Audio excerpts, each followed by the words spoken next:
Monday of this past week, many of us took to the great outdoors to witness a cosmic wonder, the rare event of a solar eclipse. Some of us set up chairs in Prospect Park or stood right outside our apartments. Some of us drove hours to be in the path of totality. We held special glasses to our eyes. We tipped our chins upward. There were looks of awe, piercing quiet, or exclamations of, "It looks like a shiny yellow banana." That was a lot of what I heard because I went to my daughter's school to help them see the eclipse without burning their retinas out. But really, the event itself was quite amazing.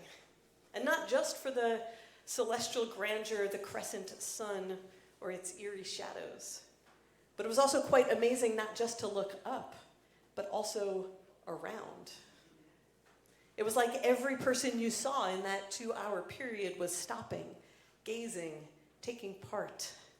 Strangers smiled at each other, exchanged knowing looks, asked, "Did you see it?" It felt somehow like we were all in this thing, which was much bigger than any of us together.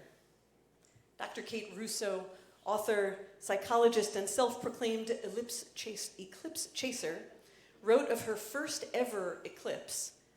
"It was the most awe-inspiring nature event I had ever seen. And for the first time," she wrote, "I understood that we are all connected as human beings through time and place."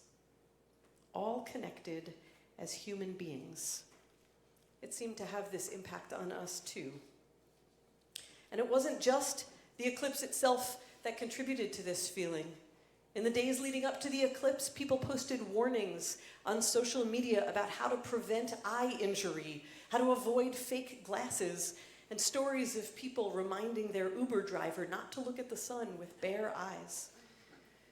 And there were equally posts of encouragement and conversations between strangers in bodegas to go out and make sure to experience this, not to miss this, to be part of this story. We were rooting for each other, worrying about each other. The eclipse seemed to surface our most basic human inclinations, to want to take care of and protect each other, and to want each other to experience joy and meaning. It reminded us that we are all connected as human beings, vulnerable, eager, hopeful, fragile in a vast universe. And while an eclipse might manifest these truths for an afternoon or even a week, here at CBE, you've been manifesting these truths continuously, enduringly, and as part of the fabric of who this community is, not in a flash of light, but as an illuminating body of compassionate care.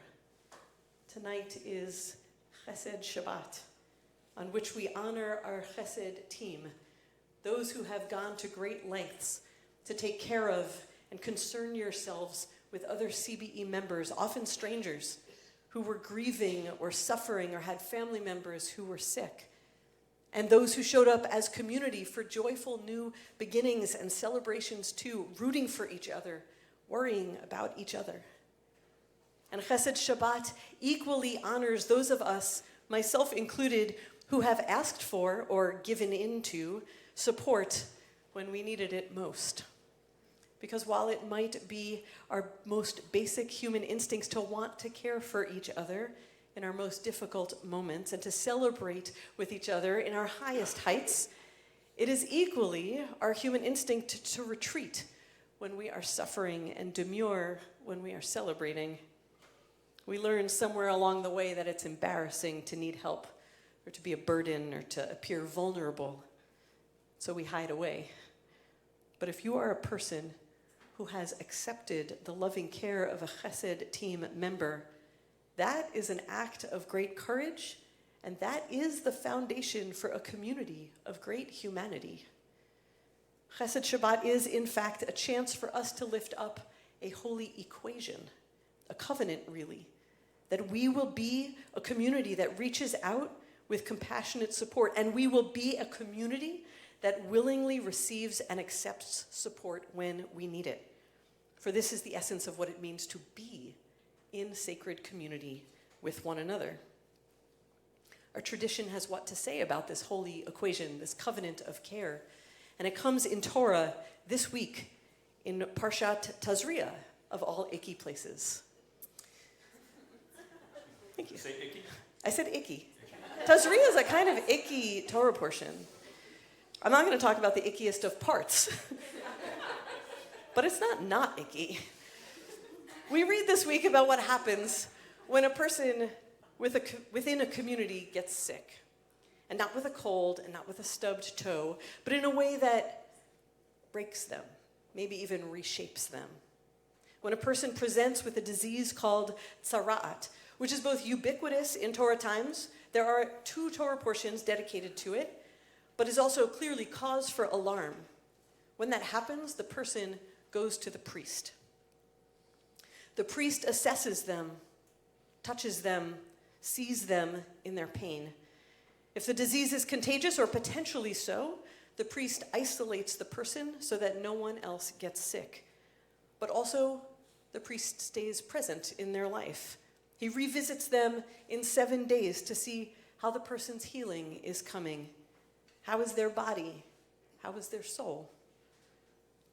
We could critique this model as insensitive or isolating or judgy, but it's also clear that the priest, the spiritual caretaker for that day, walks with the one who is anxious, hurting, suffering, and lonely, and gives him his attention above all others, and offers him clear, calm instructions on what to do in a really unknowable moment.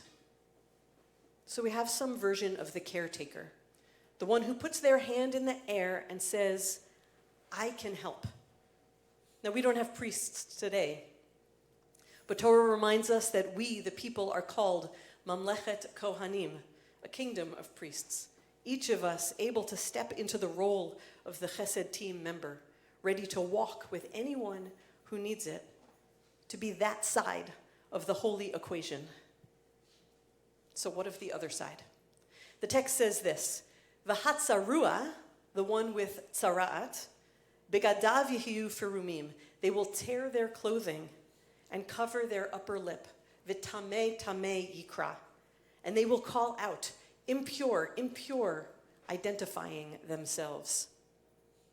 So on the face of it, that sounds a little terrible. You're already in pain, but now you have to amplify that you have this sickness. So we might wonder, is this about shame? Is this about stigma? Some commentaries say it's simply to warn others to stay away from you so they don't catch what you have, which is a little antithetical to what we're talking about here. But what's actually happening here? First, the tsarua, this suffering person, tears their clothing. We might recognize this act. The commentator Chizkuni teaches that this mimics the act of the mourner.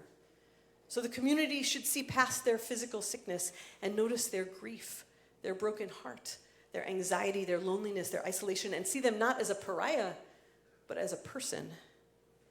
For us today, this is insight into the mourner themselves.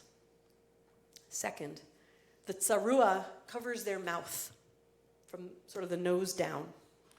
Many commentators say that this is about contagion. But consider that act. We probably know better than most generations, thanks to Dr. Fauci, that wearing a mask is actually an act of wanting to protect your neighbors, other people. And so the tsarua is seen not just as the vulnerable one who needs protecting, but also as taking care of others in their community. And finally, the person cries out, impure, impure, just at the moment that they might want to disappear. Our tradition urges the tsarua to wear this life moment on the outside, whether they are mourner or ill, so that others might know, and so that in their knowing, others might care.